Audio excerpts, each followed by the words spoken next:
अपनात्मा, अब आपके मन में ये आएगा कि पिताजी तो जानी जान थे, उन्होंने तो हमें नहीं आने देना चाहिए था यहाँ पर। पुण्यात्मा, हम इतनी प्रबल इच्छा होगी हमारी, डटे नहीं डटे। एक समय ये दास जूनियर इंजीनियर की नौकरी कर रहा था और वहाँ एक हमारा भी कंस्ट्रक्शन काम था और साथ में एक नहर वालों का भी कंस्ट्रक्शन कार्य था। तो वहाँ एक लड़की मजदूरी कर रही थी। दोपहर के समय वृक्ष के नीचे मजदूर भी बैठे थे, हम भी वहां बैठे थे, हम भी अपना खाना ले गए थे, वो खा रहे थे, वो बच्चे भी, वो मजदूर भी खाना खुना खा रहे थे। और एक लड़की रो रही थी बुरी तरह। उसके दो बच्चे थे, एक तो वहां नीचे सो रहा था मिट्टी में और एक को उसने वृक्ष के टांग रखा था, एक कपड़े में बांध कर, जैसे पालना सा बना देती है। उससे पूछा कि बहन क्यों रो रही है तू, क्या बात है, ना खाना खाया आपने?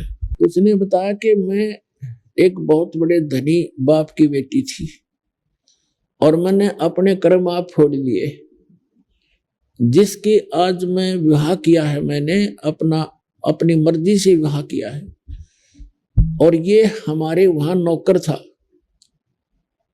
और मैं इसके जाल में फंस गई। मेरे माता पिता ने मुझे खूब समझाया, बेटा बहुत दुख पावेगी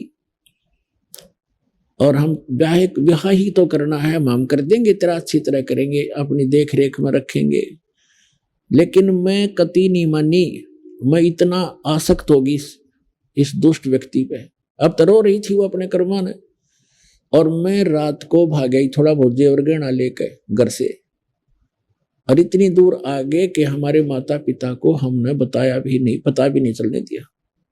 अब मेरे दो पुत्र हो गए, जो धन में लाई थी वो सारा इसने शराब पी कर खो दिया। अब मैं मजदूरी करती हूँ और वो शराब पी कर घर पे पड़ा है, इसलिए रो रही हूँ। मैंने अपने कर्म फोड़ दिए, अपने पैर पे आपको आड़ा मार लिया। माँ बाप ने तो बतेरी समझाई थी पर मैं मानी नहीं।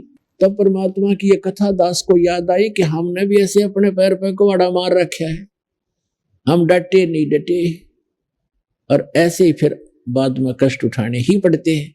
अब वो दयालु उस पिता से भी दयालु है, अब कह रहा है बेटे बच्चों तुम फिर आ जाओ यहाँ पर, हमें फिर वापस आने का एक तरीका बता रहा है।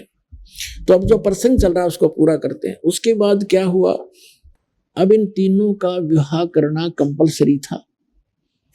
दुर्गा ने अपने वचन से तीन पुत्री उत्पन्न की, आकाशवाणी की, फिर उस काल ने उसने प्रतिज्ञा कर रखी है कि मैं कभी किसी के समक्ष नहीं आऊंगा। पर पुण्यात्मा आप ये ना समझना कि दास ने ये सदग्रंथ पढ़ कर थोड़ी बहुत अटकलबाजी ला रखी है। 600 वर्ष पहले परमात्मा ने ये वाणी लिखी हुई है जो दास आपके रूबरू करेगा और आज हमारे सदग्रंथों में प्रमाण है जिसको आज तक हमारे धर्म गुरु नहीं बता सके।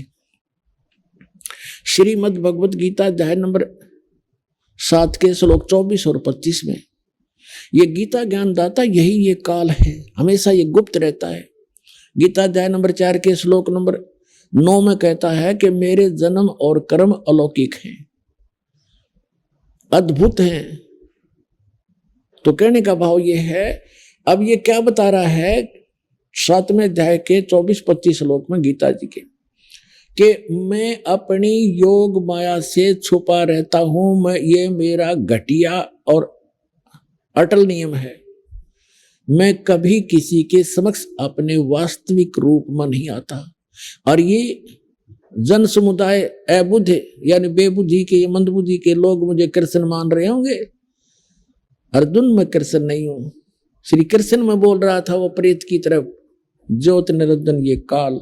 वो कहता है कि मैं ये मेरा घटिया अटल नियम है, अनुतम अवय, ये अटल नियम है मेरा, अनुतम माने घटिया, कि मैं कभी किसी के समक्ष नहीं आता।